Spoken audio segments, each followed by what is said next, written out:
Hey guys, got a 2020 plate VAUXHALL Corsa here. Just going to show you how to adjust the date and the time on this one. So on this one, we're going to go to the screen in the center of the dash. And then from here, you want to click on the time in the top right hand corner. Then go to options. Then set in the time and date. Then to change the date, you want to click on the date at the top right there and adjust it to wherever you need. And press the green tick on the bottom left hand side when you're done.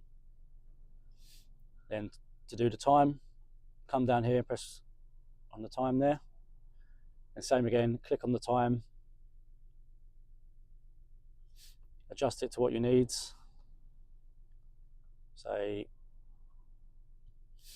and then green tick. Then you have your time format, so 12-hour, 24-hour clock. Daylight saving time on and off.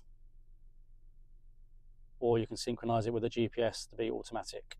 And that's it.